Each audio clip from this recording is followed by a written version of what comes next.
Delhi blast की जांच के बाद अब महाराष्ट्र के नंदुरबार जिले में स्थित जामिया इस्लामिया इशातुल उलूम संस्थान पर ही सवाल खड़े हो गए हैं। मनी लॉन्ड्रिंग मामले में ईडी ने नंदुरबार और मुंबई समेत 12 ठिकानों पर बड़ा सर्च ऑपरेशन चलाया। ये मामला उस जांच से जुड़ा हुआ है जिसमें सामने आया था कि ट्रस्ट ने विदेशी चंदे की रकम ऐसे एनजीओ को भेजी थी जो एफसीआरए में रजिस्टर्ड ही नहीं थे। यही वजह थी कि एमएचए ने इस संस्था का एफसीआरए लाइसेंस रद्द कर दिया था। ईडी अब उन सभी ट्रांजैक्शन की जांच कर रही है जिन पर शक जताया गया है। वहीं बीजेपी नेता किरीट सोमैया ने आरोपों की लंबी सूची लगा दी है जिनमें अवैध विदेशी फंडिंग से लेकर धर्मांतरण, जमीन कब्जा और अवैध रूप से विदेशी नागरिकों को शरण देने तक के आरोप शामिल हैं। बीजेपी नेता किरीट सोमैया ने दावा किया कि जामिया इस्लामिया संस्थान शैक्षणिक गतिविधियों की आड़ में देश विरोधी काम कर रहा है।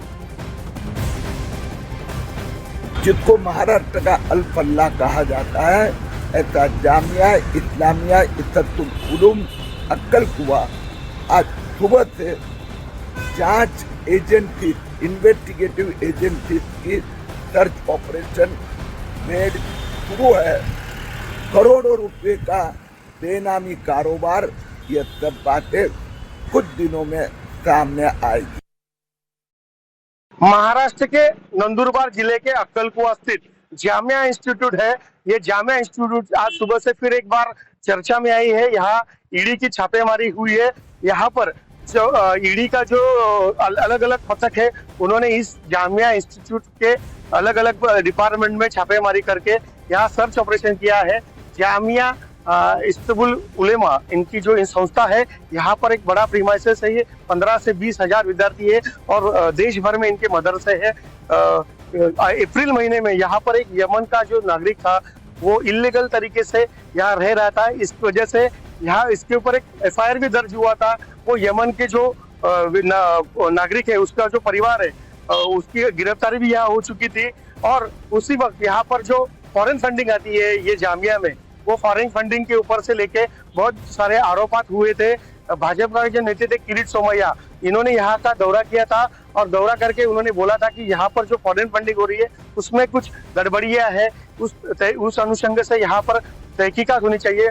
पुलिस भी, नंदुरबार पुलिस भी इस तरीके से तहकीकात कर रही थी, मगर आज ईडी ने यहाँ पर छापेमारी की है। महाराष्ट्र में इस इलाके में इस सिलसिले में 12 जगह पर ये ईडी की सर्च ऑपरेशन शुरू है। अब तक ईडी का कोई अधिकारी या सरकार की ओर से कोई ऑफिशियल कोई प्रेस जारी नहीं हुआ है। तो देखिए, दो तस्वीरें हम आपको दिखा रहे हैं। जामिया इस्लामिया पर नंदुरबार में शिकंजा कस चुका है और सवाल खड़े हो गए हैं क्योंकि मनी लॉन्ड्रिंग मामले में ईडी ने नंदुरबार और मुंबई समेत 12 ठिकानों पर बड़ा सर्च ऑपरेशन चलाया और अल फलाह कनेक्शन भी सामने आया। हरियाणा के फरीदाबाद की अल फलाह यूनिवर्सिटी, जहां पर जो है कई संदिग्ध गतिविधियां हुई, तो दिल्ली ब्लास्ट में सामने आई। फरीदाबाद की अल फलाह यूनिवर्सिटी के तार नंदुरबार की जामिया यूनिवर्सिटी से जुड़ रहे हैं, जिसको लेकर ईडी की जांच जारी है। अलग अलग ठिकानों पर यहां पर जो है छापेमारी की गई है, जिसमें अब परतें खुलेंगी। तो किस तरीके से ये देखिए कि जो कनेक्शन है हरियाणा टू महाराष्ट्र, फरीदाबाद टू नंदुरबार, जहां पर जामिया इस्लामिया पर शिकंजा कसा है और कई लोगों तक अब टीमें पहुंचेंगी।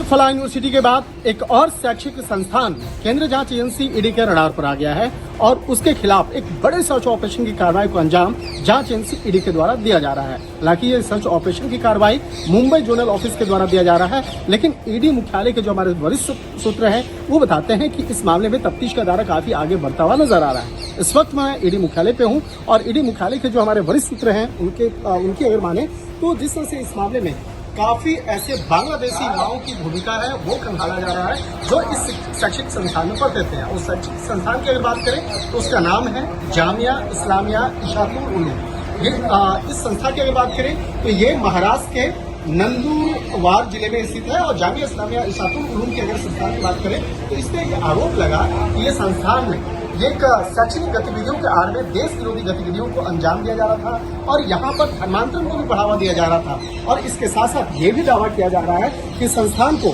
विदेशी फंड जो मिलता था उसका भी ये संस्थान के द्वारा दुरुपयोग किया जा रहा था। और पूरे संस्थान में के द्वारा एक कई ऐसे एनजीओ का नाम भी सामने आ रहा है कि शैक्षणिक संस्थान का जो फंड है जो विदेश से मिलता था उसको कई एनजीओ के माध्यम से बकायदा उसको डाइवर्ट किया जा रहा था। यानी कि फंड डाइवर्ट करने का, मनी लॉन्ड्रिंग का जो मामला है वो भी सामने यहाँ पे आ रहा है।